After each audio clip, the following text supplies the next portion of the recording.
Hello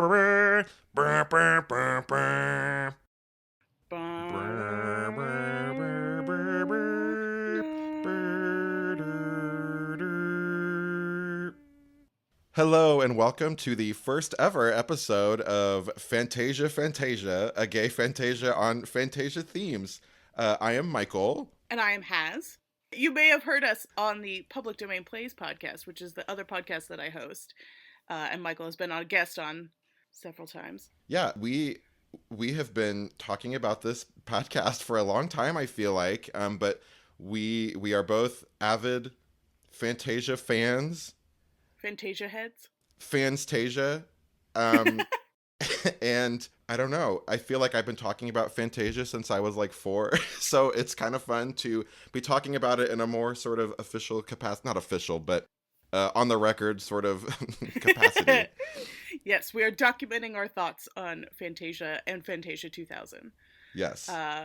So yeah, I kind of wanted to just start with like our relationships to the Fantasias. Do you want to start? Sure. Gosh, I honestly, I can't tell you. When I first saw the first Fantasia, I was very little. I remember being probably 4 or 5 years old at my daycare, and kids were allowed to bring in movies for us all to watch. And I don't know that anyone like screened these or anything, because we watched all kinds of things I probably shouldn't have seen, like Beetlejuice and Ghostbusters and this other movie that I don't know what it was, but it was very scary to me, and I have vivid images in my mind of it, but I've never been able to figure out what it is.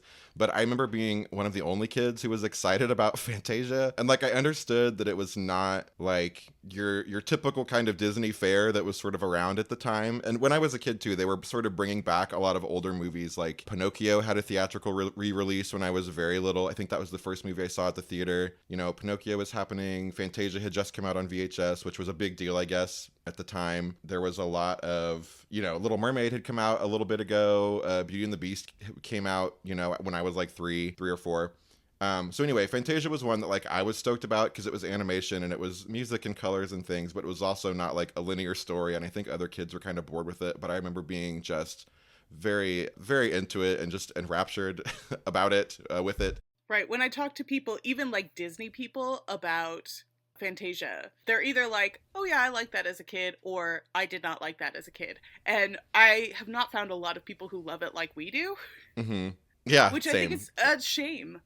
And I think, and a lot of people go back to Disney movies that they had a lot of nostalgia for. And so if they didn't have a lot of nostalgia for it, they may not pick it up again. They may not be like, oh, I haven't seen Fantasia in 25 years. Let me go look that up. Oh, yeah. The first one I try to watch, I don't know, at least once every 4 or 5 years. I do love it. I will admit, if I'm going to, like, if I have to pick one, it's going to be Fantasia 2000. But I think the original Fantasia from the 1940s. 1940. 40. Oh, gosh, it's so early. I always forget that, too, that it was the same year as Pinocchio. Crazy. And that was what, like, when did Snow White come out? 37? 37. Yeah, it's crazy to me to think that this came out so close to that. But yeah, I think it is a real landmark achievement. And I don't know that it was hugely successful at the time, but I think people who knew, you know, they were like, ooh, this is good, you know. But again, I don't think it even had, I think it had a more mass appeal then than it would now, certainly. Anyway, yeah, so that's my relationship. I also do not remember the first time I watched this movie. I must have been in diapers. I was very small, and it was one that my sister and I watched a lot, as well as with our childhood best friend. And a recurring thing that will come up a lot is that we would always pick which one we were. So especially in the Nutcracker sequence and the Pastoral sequence, we would just pick which one we were. And Amanda was the oldest and the bossiest, and she would get to pick first. And Maggie was the second oldest, and she got to pick second, and I was the little one, so I had to pick third, and I kind of got whatever was left over. I love this story, and just knowing you and Maggie, it just tickles me to death picturing this. It's just very funny to me. I love this story. Yes. And it was also, Fantasia was also one that I remember we had the VHS at home. My grandmother had the VHS, and I believe my other grandmother also had the VHS. So I was just, and both of my grandmothers did not have a lot of VHSs, but they both had Fantasia. So we would, like, if I was bored at my grandmother's house, we would either go to the library and pick up, like, Muppet Classic Theater, or we would stay home and watch Fantasia. And I just adored it. And I still love it very much, which makes sense as I am doing this podcast. There were a couple segments that I was less keen on. I would usually skip The Rite of Spring. And then I have not seen Night on Bald Mountain since I was probably about 2, because it gave me such bad nightmares. And to this day, I have nightmares about Night on Bald Mountain. Not a lot, but occasionally. Occasionally he'll show up. And I got to a place where I was like, well, I'm not going to watch that because that's scary. And then I had, like I said, I had no nostalgia for it, so I didn't go back to that piece. I would just stop at the end of Dance of the Hours. And then it became a thing where I was like, well, maybe I should watch that. And I was like, no, I'm going to wait till I have a good reason. And this is going to be the reason. I will watch Night on Bald Mountain when we get to it. We should say we are going in our own special order. Correct. We were going segment by segment, but we are going in an order of our own choosing because we felt like it. We'll tell you at the end of every episode what the next one's going to be, though. Yeah, if you want to bone up and watch it, or just whatever, if you just want to know. If you don't like surprises. We encourage watching along, but it's your life, you can do what you wish. Exactly. And really and truly, I feel like this is for us more than anything, but oh, absolutely. But yeah, I mean, if anyone is into this, I think it's fun to have you along. So thanks for being here if you are here.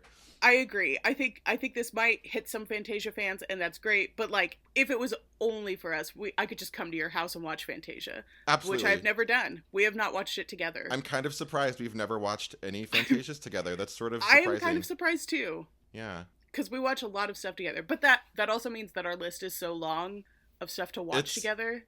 Truly endless. It goes on and on and on and on. And I'd say we'd put a dent. That's not even true. We've watched a lot, but the list is just very long. The list just gets longer every time. Exactly. Yeah, truly. So I also have, for research purposes, I bought this book a long time ago, but I am using it now for research purposes. It's called Walt Disney's Fantasia. It's a coffee table book, and it's by John Culhane. And it has been very interesting. I have no idea when this book came out. Can I guess? This book, yes. 1992. 1983. Oh, wow. Okay. This edition is 1987. But also, this is probably just for us, but I might put this on Twitter. This is one of the posters. Oh my gosh. And it is crazy. It's the gayest Fantasia on Fantasia Themes. It's the gayest Fantasia on Fantasia Themes. It's got... I always forget the guy's name in Night on Bald Mountain because I get it confused with one of the guys in Lord of the Rings. It's either Balrog or Chernabog. It is Chernabog. It's Chernabog. And he is very, Balrog adjacent, but they are, in fact, different. I feel like they are relatives, but not the same. But we've got some fish from the Nutcracker sequence. We've got some Pegasuses from the Pastoral. We've got the mushrooms from the Nutcracker sequence. We've got all kinds of stuff on here. This was for the 1969 release, which makes sense. Mm-hmm. Yes, it's very psychedelic looking. Yes, that is the word it uses to describe it, is the psychedelic 60s release. But I have found some very interesting information in this book. Yeah. Fantasia started as it was just going to be The Sorcerer's Apprentice, released as a special short, but morphed into a full film, thankfully. It was also supposed to be a multi-sensory experience, including having flower smells in the theater during the Nutcracker sequence, and the Toccata was supposed to be in 3D, which is very interesting to me. Wow. It would have, if it had been, it would have been the first 3D film. I don't know that I'm certain it doesn't need it. I don't know how that would have gone, because I don't know if you've seen the Kiss Me Kate movie, but that was several decades later, and it was in 3D, and it looks really bad. Oh, I've seen it. I didn't realize it was supposed to have been in 3D. I had no idea. Yeah, that's it. That's why, Kate will kick her wedding bouquet into the audience so that things can come flying. I've never seen it in 3D, but I have watched the movie and I'll be like, oh, that was for the 3D thing. At the end, he picks her up and they fly off into the into the frame, and it's a 3D thing. I know it's hokey pokey, but I have such a fondness for things from I don't know, 1990 and before that were filmed for 3D. There's a few different, I know you're not as big a horror movie fan as me, but there's a few horror movies that are filmed in 3D, and I think they're so funny. The third Friday the 13th movie is in 3D, and it's literally Friday the 13th 3D. Um, and Love there's that. crazy things like there's a scene where like Jason Voorhees like throws a harpoon across a pond, and it takes forever to get to you, the audience, but it's like whoa when it happens. And there's a part where someone is making popcorn on the stove, and the popcorn is like popping up out of the screen at you, and it's so funny. I love that. And so yeah, I love that. I need it now. I want to watch Kiss Me Kate again. You don't need to. Be okay. It's not a great show, and the It movie is was not my worse. favorite when I saw it, but I don't know. For the 3D element of it, I might find something new to appreciate. But That's fair. I do find it interesting what movies that are made in 3D versus, they're releasing Titanic they released Titanic in 3D or whatever, but like it was not designed for that. right, And if the ship doesn't come over your head, I don't see the point. if I don't drown at the end of it, why did I see this? Yeah, I don't know. I went and saw a few years ago. They re-released the original Creature from the Black Lagoon in 3D, which it was shown in 3D in the 50s, but the technology was so different. So Right. they really did like go in and sort of like re 3D it for, modern whatever real D or whatever they call it now. And I will say my eyes really struggled with it. So I think it does make a difference on if it was filmed with that intention or not. I think it can really make a difference as far as your viewing experience goes and the quality of the effect. Yeah. And I've only seen one movie in 3D because I just wanted to try it, and people were saying that this movie was great in 3D, and it was Gravity. And Oh. I didn't find it very interesting as an art form, and I took Dramamine beforehand so it didn't give me a headache. Oh. I wish you'd seen Coraline in 3D because it's the only 3D movie I've ever really enjoyed. Oh, But it that I was could very get cool. into. Yeah, and it wasn't like gratuitous. Like there were things that popped out, but sometimes you kind of forget, and then when it happens, it's like it's really exciting. But I can see, the idea of Fantasia in 3D is not unappealing to me. Right. And specifically just the Toccata. They weren't ready to do Yeah, everything. But they sure. they scrapped that mostly because they wanted to do this thing called Fantasound, which was basically kind of like surround sound, and they put all their money into that, and that was the only thing that actually went through of this like multi-sensory experience. It was kind of a flop when it came out. Walt Disney had a very soft spot for this movie. He wanted to play with the form, and he did. And it wasn't particularly well received at the time, but it was released again in 1956, 16 years later. That is when my mom saw it and was also scared by the Night on Bald Mountain sequence. But she loved most of it. But it finally, in those 16 years when it was really released, it started making money and was better received at that time. Hmm. Leopold Stokowski, who is the conductor and maestro of the orchestra, is not someone I'm going to talk about a lot, but he did have some interesting things about him. From what I can tell, he took the Philadelphia Orchestra from being your average good orchestra to something world renowned. Like everybody, he wasn't quite a household name, but it was he was the closest thing in terms of, Contemporary, classical music of today. right. He also dated Greta Garbo. Oh my gosh. Yeah, and yeah. I found that fascinating. And he married three women. One was a concert pianist, one was a Johnson and Johnson heiress, and one was Gloria Vanderbilt. Oh my goodness, what a list of people. That is crazy. Right, I found that very interesting. Now, admittedly, Gloria Vanderbilt married a lot of different people. Sure. They were each just another name on the other one's list, really, but Yeah, but I still found that interesting. I like that is quite the dating resume for anyone. dating resume, goodness gracious. He said in a letter once that he met Walt Disney at a chance encounter. They were at the same restaurant, and Disney invited him to dine with him and began discussing The Sorcerer's Apprentice. And when the project expanded, Stokowski came along for the ride. Oh, and then I have some information about the Toccata and Fugue that we are discussing, which is we haven't even said that, but you saw the title of the episode. That's what we're discussing today. It's the Yes. very first segment of the first Fantasia, so it goes from about the 0 mark on your player to about 13 and a half minutes in, 13:35, I believe. In the very early planning, there was to be an overture, but they opted for this instead. Deems Taylor, who is the host of Fantasia, was skeptical because you wouldn't see it that way in a symphony or pop concert, but Disney was like, this isn't that. we're doing something different, so I think this makes sense. For the toccata, they knew pretty well from the start they wanted abstract images. They listened to the piece hundreds of times, and Disney wanted a tale of witches and had an image of the devil playing the violin. But Stokowski said that was too straight for their purposes and kind of put that energy into Night on Bald Mountain. I don't know if he actually plays the violin, but I hope so. Wow. May I share some Bach information and some. Please. Yeah, so I did some research on the piece itself and also Johann Sebastian Bach, who I thought I knew things about, but as I was reading, turns out I knew very little actually. I have a bust of Johann Sebastian Bach in my Do house. you really? Yes. It was my grandmother's, and when she passed, I was like, I know what the most important thing in that house is for me to have. I want the Bach statue. That's pretty fantastic.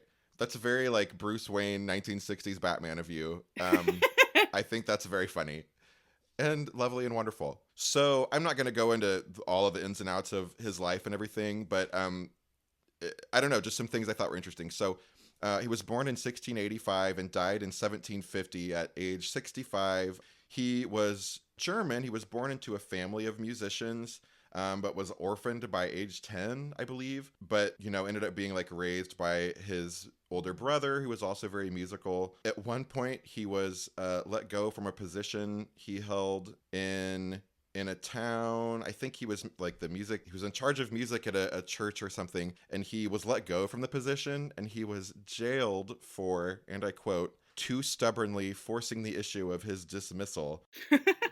Which I think is crazy. Like, he got fired and was so mad he went to jail over it. And this was sort of an interesting fact I found too. He was born the same year as Handel, 80 miles apart, but they never actually met. And Bach even went to where Handel was living at one point with the intentions of meeting him, but Handel was out of town and the meeting never happened. So just kind of crazy, this like misconnection, these two, behemoth composers of that era. And then how he died is really sad, but interesting. He was having eye problems and he got eye surgery from a British surgeon named John Taylor, who I guess now we understand him to be sort of a charlatan, and he is believed to have blinded hundreds of people. Oh, no. Yeah. And so anyway, Bach underwent this sort of, experimental or sort of newfangled eye surgery of the time, and died from complications from it. And the surgery was also unsuccessful. Like, it didn't fix the problem, and it caused complications that killed him. So that's kind of a bummer.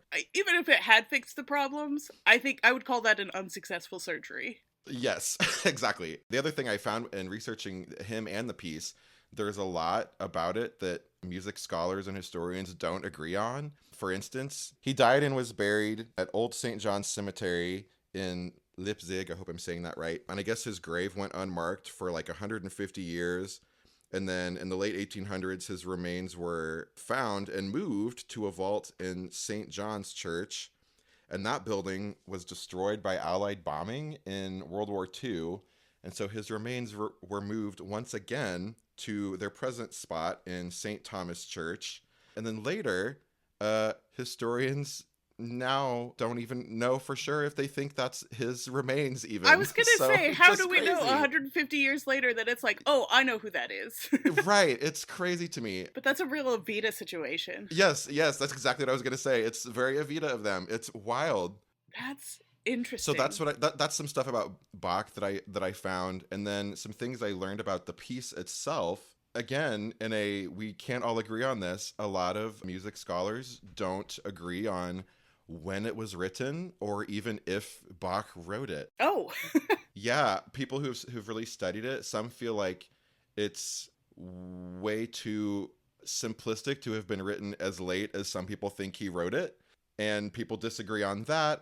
And also just some of the style things in it, a lot of people don't agree that it's even in his style at the time. People think he wrote it. So there's like a 50-year stretch of time where people are like, he could have written it between here and here. And no one also knows, what it was written for. Some people think it was written as a sort of a piece to depict a storm of some sort.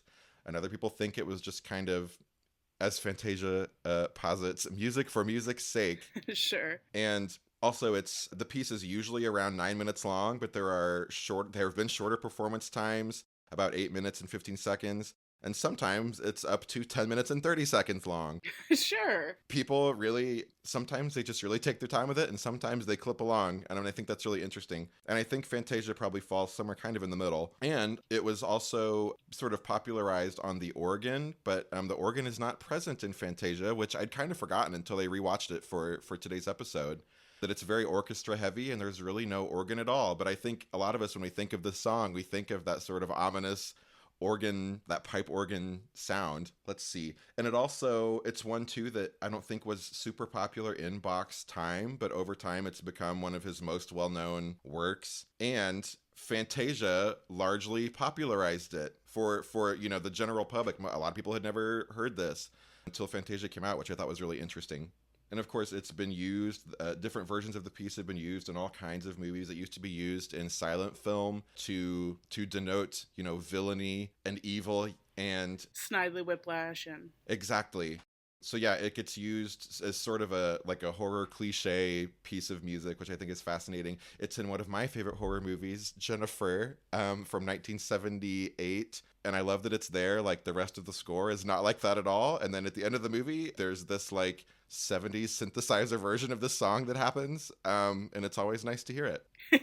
It is nice to hear it. I guess that's what I learned about the piece as far as the history goes. So it opens on Stokowski's little dais, and we see some music stands and all that. Musicians start to come in. The first two in have this really nice, they're clearly chatting, and then one of them has a nice little, I'll see you later kind of gesture that's really cute. They file in, is fairly I don't have a lot to say about that. There seems to be a couple of women, but mostly it's men, and mostly the girls are on, girl instruments like the harp. Girl instruments, yes.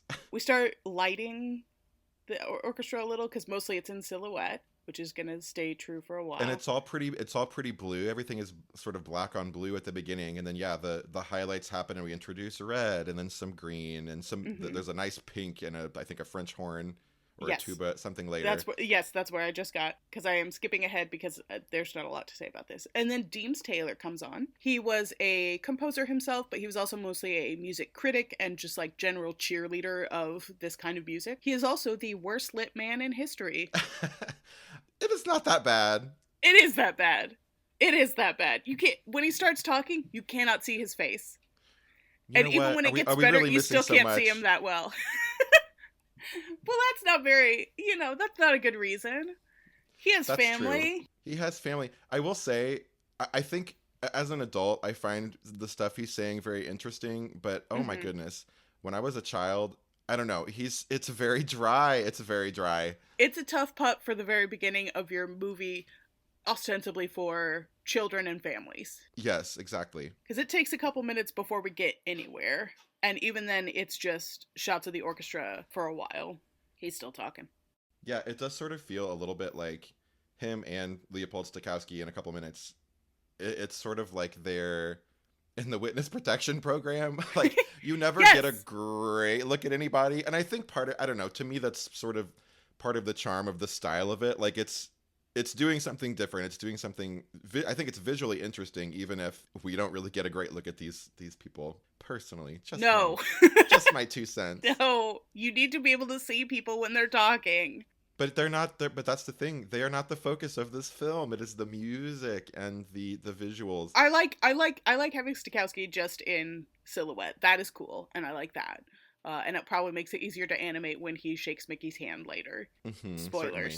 But Deems Taylor, I can't get behind this. Okay, they have started the piece. He is conducting. He never used a baton. He always just used his hands, which is kind of a way I think I like that better. I had never noticed that. I think it looks great, and it feels a little more expressive almost. But he can't dramatically go. I like when conductors tap on the podium. Fair. But fair. It's fine. It's fine. He's great. There's a lot of different silhouettes of different parts of the Philadelphia Orchestra in different colors. I once again asked the question, there must be an answer to this question, I just don't know what it is. Why do French horn players have to put their hands up the horn's butt to play it? Oh, I will never see this the same way. Goodness. That's how they play them. And I don't know why. It seems like your hand would get in the way of the sound, but that's obviously not true. I'm not a French horn expert. Nor am I, clearly. Oh, I just got to the first fake out where it fades to all red and you think it's going to turn into the images and it doesn't. And then there's another one later that's like in purple or something. So we're still with the instrumentalist at this point. I know how Yes. we get. There's that wonderful shot of the solo harpist with Mm-hmm. her adorable haircut, Mm-hmm. um, Her very 40s haircut. just harping for her life. It's so good. Yeah, good for her. Oh, I'm either at a fake out or I'm at the real beginning of the images.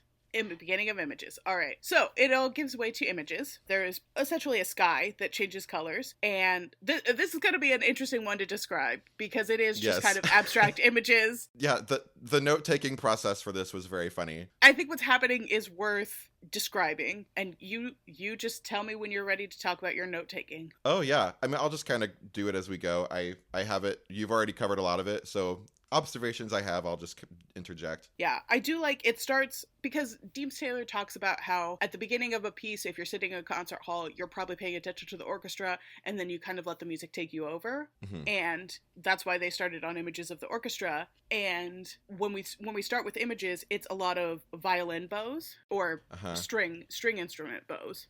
Sure, yes. And then we get these weird bridges and then some lines. Let's see, what do my notes say? The violin bow swimming around. I know eventually we get some circles in the mix, which is fun. Uh-huh. But yeah, We got it is we funny got how some they moving polka dots. yeah, I don't know. I like how they sort of slowly introduce new elements and it just sort of like lulls you, it like draws you into the world of what is going to be Fantasia. I totally agree. Which I have to think at the time, I mean, nothing like this had really come before. So I don't know. I think this is a really great way to open the piece as a And whole. just kind of this is kind of a thesis statement. They'll get more narrative Yes. based as we go along and get less abstract, but this is the kind of thing we're doing. Disney talked about he wanted you to see the music and hear the images when Absolutely. you watched Fantasia. Oh, we got the polka dots running around. Oh, good. They're some of my favorite parts of this. There's several parts. I don't know. There are several parts that I look forward to every time. I get excited about. There's that shot earlier where the three Finch horns are highlighted at the same time in different colors, Mm-hmm. and I remember that being very striking to me as a kid. Yeah, there's a nice shot of the upright basses being played, Mhm. and I've always Mhm. really liked upright bass.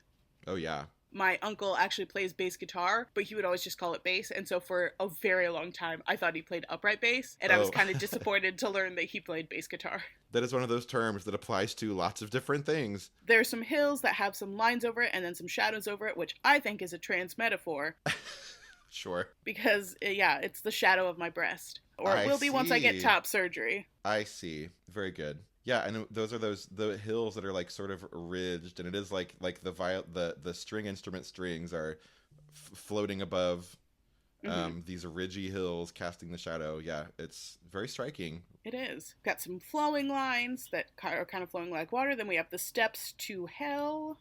We think that's what that is.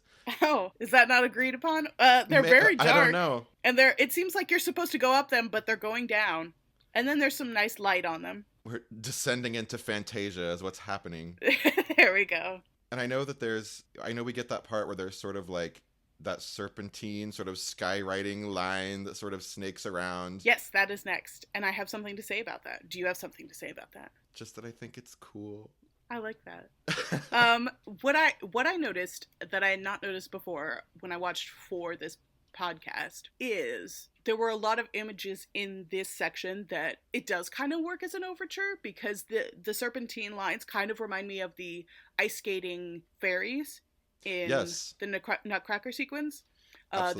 There's a part at the end that reminds me a lot of the Sorcerer's Apprentice when Yensid is banishing the water. Uh-huh. There were a lot of things. Some of the heavenly spires that are sun colored reminded me of Apollo shooting off stuff in the pastoral. The Orange Emerald City section of this. Yes. That's what it looks like to me. Yes. That is absolutely what it looks like. That is a great way to put it. But it just reminded me that it does kind of work as an overture of these are images you'll see again in different ways in the next. Yeah, I hadn't thought about that, but that makes sense. Yeah, I hadn't thought about it until I started And we watching also for get this. that there's that part of this where there's those sort of like Dr. Seuss looking like structures. There's like it's like a walkway. It's like a twisty, weird Great Wall of China kind of. Uh-huh. It's only a few seconds, and I wondered where we were going with that, and then it just sort of comes and goes, pretty quickly. Right.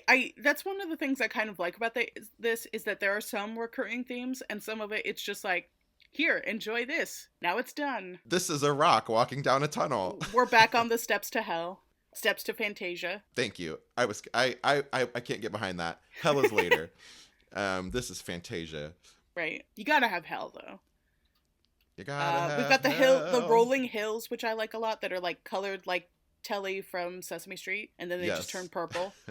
as one does. And then we've got the Orange Emerald City. It's nice, and it's very like heavenly in a way that I really enjoy. It conjures up the Mount Olympus in Hercules. Yeah, it is sort of holy looking. Like there is sort of an element of there's a heavenly quality about it. Then there's some just like searchlights. Oh, then there's some twinkling polka dots. Yeah, I love that. Love some twinkling dots. The falling sparkles, the falling glitter. Yeah. Yes. And then we've got just like, I don't know, clouds parting to swirling pink and yellow and red. Yeah, is this the rays of light bursting through or is that later? Not There's yet. the part where okay. I know we're coming up on the rock, which is my favorite part. Yes, the part that I always, as a child, was like, oh, it's a diamond in a mine. It's not a diamond. I mean, you could argue that, I suppose. It's I don't know what it is. Yeah, it's a green rock going down a tunnel, not a diamond going down a mine. But, go for it, 4-year-old Who's to say, really? Yeah. Who's to say? I mean, I don't know what it is. It reminds me of, again, there's a lot in this that reminds me of Oh, the Places You'll Go, where there's those like big creepy guys in that book, if you remember. They're like shadow dudes, and I don't know, this reminds me of that, so who knows what it's supposed to be, but yeah, it definitely is like a big rock guy walking down a tunnel, it looks like. And then I think we've got like the sun rays. Yes. Oh, it's down. so cool. And I know that I'm sure we'll talk about this in our when we get to it, to the section in Fantasia 2000, but there's a lot of mirroring between this and the Beethoven's Fifth segment in that I appreciate as sort of mirror movies. I think this is a really just an interesting thing to watch for. Right. It's interesting because like I didn't unenjoy Mary Poppins Returns. That makes one of us. I had an okay time, and there were some things I liked, but I was very frustrated that it was like, oh, this song is Jolly Holiday. Oh, this song is Let's Go Fly Kite. Oh, this song is Spoonful of Sugar. But some of those Fantasia and Fantasia 2000 have some of those things, but it doesn't seem like a problem to me, because they're so wildly different that it is like, oh, this Firebird is kind of like Night on Bald Mountain, and this is kind of like this, but they're also completely different pieces of music, completely different animation styles. So it doesn't bother me in the way that it did with Mary Poppins. Well, it's like a variation and an update kind of. And yeah, I don't know. And I think, yeah, I would agree with that. It's kind of, I think of it sort of like Act 1 and Act 2 of Sunny in the Park with George, They're in a lot of ways musically sort of mirrors of each other, but Act 2 is that kind of through a different lens and with some variations and things, and I think both are equally interesting, and together they make something larger that I think is really cool. And I feel that way about the Fantasias as well. To me, they're kind of one big long movie. I agree with that. Yeah. And friends, to our listening audience, if you think that you will not hear a lot of references to such things as Kiss Me Kate and Sunday in the Park with George, you would be wrong. Correct. This is what we talk about all day, every day. True. It's musicals and horror movies and theater and animation and all things, everything, everywhere, all at once. Anything and everything all over the place forever. Yes. Right. And Batman, but only Michelle Pfeiffer. And Uma Thurman, please. Fair enough. I think we've got to be coming up on that gorgeous sort of pink and yellow and orange sunrise. Yes, that is where we are. And it looks really nice. And this is also when the water is coming up and we start to see Stokowski again, and it is as if he is leading the water up and bringing it forth. Dramatically ends the piece, and the lights, the colors go out. It's so cool. It's so dramatic. It's so striking. It's the hard blackout at the end of, the opening number of Sweeney Todd. It's I don't know. It's just really like It's exciting. It's exciting, and I love it as the opener to this. It's a great opening, and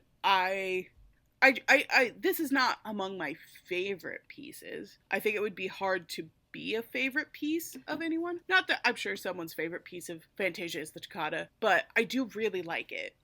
It's just not as, I don't know, identifiable in a lot of ways as some of the more narrative stuff. And something I'll say I'm excited about for us sort of embarking on this project we've been talking about forever is I anticipate we'll find sort of new things to appreciate about each segment. Because, yeah, I agree. There are segments, especially when I watch, and I love them both very much, but the original Fantasia, there are not really sections I skip necessarily, but there are sections I'm kind of like, okay, now I'm going to endure this till we get to, Right. the Nutcracker or Dance of the Hours or whatever. So I will say last night, sort of reviewing this, I really enjoyed it and appreciated it more than I normally do, because I think I'm normally waiting for other things to get here, and this is sort of making me appreciate each segment as we are experiencing it, and I'm really thrilled about that. Yeah, I totally agree. I'm excited to look deep into both the ones I enjoy more and the ones I don't. Uh-huh. This is not a podcast that's just going to cover Rhapsody in Blue. Right, which is, it is one That's of the a best great ones sequence, easily. yeah. But but I think we're gonna find there's a lot of just sort of other treasures in here that sometimes we get impatient about that we need to appreciate. So I'm really excited about it. Yeah, me too. And I'm excited for you to see Night on Bald Mountain as an adult, because it's become one of my favorites. It horrified me as a kid, and I would always skip it. And then I turned, 15 and rewatched it and was like, oh, this is cool as hell. And Right. I'm excited for you to see it again. But I have a very clear memory of being scared when I was in my dad's office and I would look over and the door to my parents' room was open and it was black inside and you couldn't see anything. And I was like, oh, he's going to get me, the guy from Fantasia. But he didn't. Well, he could still be coming. The evil queen as the old hag in Snow White was what I always feared was lurking outside my bedroom door. Like, if I had to go to the bathroom, she was going to get me. Yeah. There's actually the other thing that's one of my favorite discussion questions in general is just to ask people what TV and movies scared you as a child. One of mine was the opening shot of Wrong Trousers. It pans Wallace and Gromit. Yes, it has oh my goodness. It starts on a picture of them and it does the do do do do do do do do fun music, and then it pans over to a silhouette of the Wrong Trousers and goes ba-na-na-na. Very scary. It's very scary, and I remember making my grandmother cover me as I was watching it because I was too scared of it. Oh no. Yeah, well, I'm sure we can probably get deeper into that when we get to that Bald Mountain episode. But I know, there are all kinds of kooky things that horrified me as a kid that now just seem so strange. Right. The one that still gets me is the concept of James and the Giant Peach. That scared me as a child. That scares me now. If I ever need to induce a panic attack, I don't know why I would, but if I ever do, I will just think about a boy being trapped in a peach. I wonder what that's about. No idea. Well, yeah, some idea. It's scary. He can't breathe in there. No, he does. He travels in it. It's fine. The fictional magic. It's a great. peach. He can't. It's sticky and slimy and not conducive to breathing. Yeah, not with that attitude. I do have some stuff about Fantasia 2006, the planned sequel. Do we want to get into that now, or do we want to get into that next time? Oh, let's save that for later. Okay, it's interesting. There's a couple of surviving pieces from it, which we might need to watch. Oh, yeah, let's see. We could even do bonus segments on those if we want. Right. That could be fun. Because Roy Disney really carried the Fantasia torch, and then bless him. He died in 2009. It is time for our segment. We have one. We might develop another segment at some point, but right now we've just got one. And it is based on what I talked about earlier with my sister and our friend, how we would always play Which One Are You? Which is a game I've played with many movies, but this is the one that I remember the most. And Holes. I remember watching Holes in 6th grade in our class, and we would all divvy up who was who. Sigourney Weaver, obviously. Yeah, I believe I was Twitch. The one who, drives a car. Steals the car, yes. Yeah. But anyway, for Fantasia, we are picking Which One We Are, which is easier in some segments than others. But I found this actually pretty easy, even though it was all abstract images. I was kind of afraid. I started thinking like, oh gosh, how am I going to decide? And then pretty quickly it was like, oh, this obviously. Yeah. Yeah, mine is the trans metaphor hill with the shadow on it. But I knew that even before I realized I thought of it as a trans metaphor. It was either that or the hills that roll in red and purple. But I think the shadows over the hill are me. Love that. What about you? Me, I think I have to go with, it's so goofy, but I think because this is always the part I think about when I think of this, I'm the big rock walking down the tunnel. Hell yeah. It's how I feel at my job sometimes. Like, I feel like I clomp around so loudly and clumsily, and that's just how I feel. You're I'm not that a big rock rock, in a tunnel. and I'm proud of You're a it. diamond in a mine. I'm a diamond in a mine.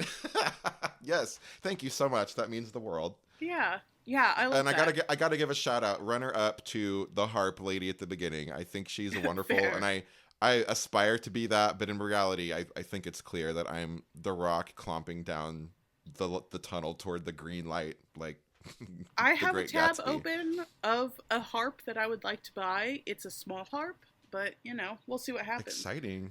Oh, I don't know. Hey, listen. I think musical instruments are exciting to have, even if you are bad at them. Yeah, I decided one time at 3 a.m. I was like, I'm gonna learn all these instruments, and then I woke up and was like, well, that's a little much to It's try to learn ambitious. six instruments at once. Well, I did that one time. I don't drink really very much. And I mean, there's a lot of reasons, but one reason is the last time I really got really drunk, I bought a pink violin on the internet. I did not know this. And yeah, I was doing a show. I was doing Avenue Q, and I was at a cast gathering at a bar afterward, and I drank a little more than I should have, and then I got on the internet and was like, I'm gonna buy this pink violin. I don't even know what brought me there, and then I kind of forgot about it, and it arrived a couple weeks later, and it was like, well, first of all, this was very cheap and probably not a quality instrument, and secondly, I don't know how to play the violin and really have no Yeah. intention to learn. Honestly, if I could get it restrung and learn, I don't know, it'd be fun to know how to play something.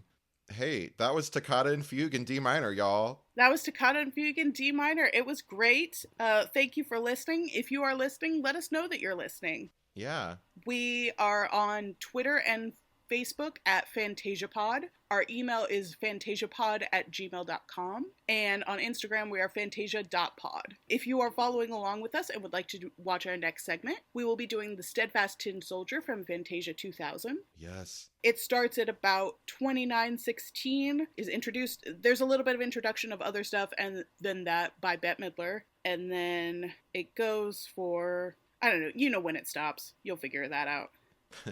Yeah, through the end of the piece. Through the end of the piece. And I have one note so far, and it's a good one. I'm not even going to spoil it. Oh yeah, save that for next time. I'm so excited. It was one that I struggled to like, but I do now.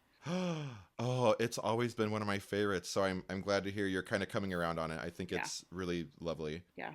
All right, well, we will see you next. We will hear you. You will hear us next time. So long and safe travels on your life. So long, farewell, auf Wiedersehen, Fantasia. This has been Fantasia Fantasia, a gay Fantasia on National Themes. Thank you. On National Themes. Oh, this has been Fantasia Fantasia, a gay Fantasia on Fantasia Themes. Thank you. Getting us in trouble with Tony Kushner.